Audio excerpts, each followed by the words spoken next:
वचन, ये वचन प्यारा वचन, ईशु मसीह का प्यारा वचन, पाव को दीप को राह को रोशन, ये है मसीह का प्यारा वचन, ये है वचन।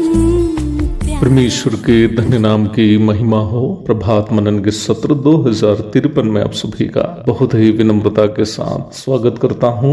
आइए आज के मनन के लिए हम पढ़ते हैं इब्रानी अध्याय 11 पद 1। अब विश्वास आशा की हुई वस्तुओं का निश्चय और अंधे की वस्तुओं का प्रमाण है। कल के मनन में हम ये देखे थे कि वर्तमान काल में एक मसीह विश्वासी के अंदर जो विश्वास है वो विश्वास उसके भविष्यकालीन स्वर्गीय जीवन पर आधारित होना चाहिए। इस तथ्य पर चर्चा करते हुए हम कल एक प्रश्न के साथ मनन की परिसमाप्ति की थी। अगर हमारा वर्तमानकालीन मसीह विश्वास हमारे भविष्यकालीन स्वर्गीय जीवन पर आधारित होना हो तो हमारा निम्न विश्वास के वर्तमानकालीन लागूकरण कैसे होना चाहिए। इस अध्याय के 14 आयत से लेकर नीचे की ओर जब पढ़ते हैं तो लेखक जितने संतों का दृष्टांत हमारे सामने प्रस्तुत करता है उन सभी दृष्टांत यदि आप ध्यान से मनन करेंगे तो अवश्य समझ पाएंगे कि सभी हमारे भविष्यकालीन स्वर्गीय जीवन पर आधारित मसीह विश्वास के वर्तमानकालीन लागूकरण ही थे। मैं उनमें से कुछ दृष्टांतों को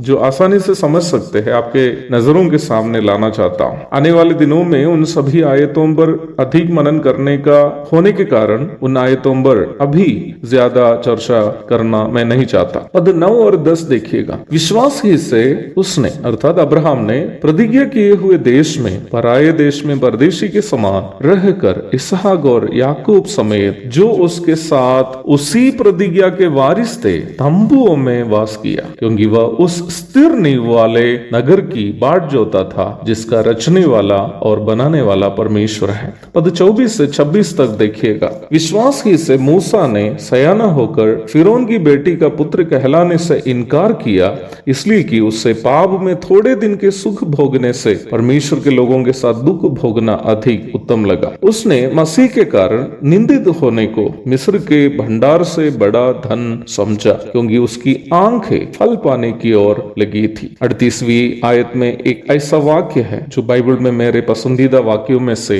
एक है। वहाँ संसार में मसीह के कारण दुख उठाए हुए भक्तों का जिक्र करते हुए लेखक कह रहा है संसार उनके योग्य न था, संसार उनके योग्य न था। Man of whom the world was not worthy. जी हाँ प्यारो, पहली शताब्दी के विश्वासियों का विश्वास उन्हें संसार से नफरत करने और स्वर्ग को प्रिय जानने के लिए प्रेरित किया। उसने अब्राहम के समान आराम का जीवन बिताने के लिए सब कुछ उपलब्ध होने पर भी मसीह के कारण दुख और संकट में जीना आनंद की बात समझी। मूसा के समान अधिकार और पदवी में रहने का अवसर होने पर भी प्रभु के लोगों के साथ कष्ट सहना उन विश्वासीगण अपनी सौभाग्यता समझी, क्योंकि उनके नजर संसार पर नहीं थे बल्कि अपनी आसमानी जिंदगी पर थे। बिहार के धरती से इस मनन तैयार करते समय मेरी यादों में आने वाला एक धन्य सुसमाचार प्रचारक का नाम है। वह 1869 के लगभग में इंग्लैंड के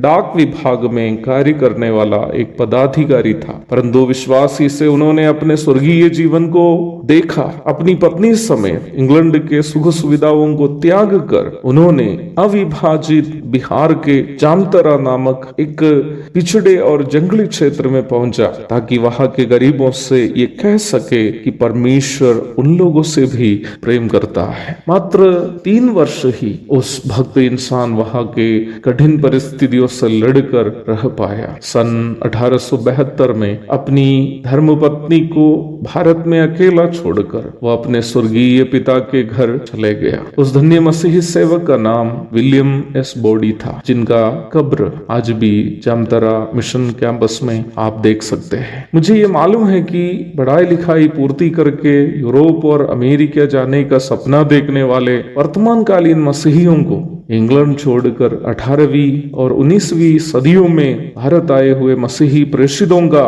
विश्वास को समझना मुश्किल होगा, क्योंकि उनका विश्वास उनके स्वर्गीय जीवन पर आधारित था और हमारा विश्वास संसार के हमारे जीवन पर आधारित है। बहुत बड़ा अंतर है। एक और शुभ दिन की धन्य कामनाओं के साथ आज का मनन मैं यहाँ समाप्त करता हूँ। अपने आप को वचन के द्वारा परखने के लिए प्रभु हम सबकी मदद करे। आमीन। भोजन है आत्मा में भूखे कोयल, पानी है आत्मा में प्यासे कोयल, पालन जो करते हैं उसके लिए आशीष पाने का साधन है ये है वचन, प्यारा वचन, यीशु मसीह का प्यारा वचन।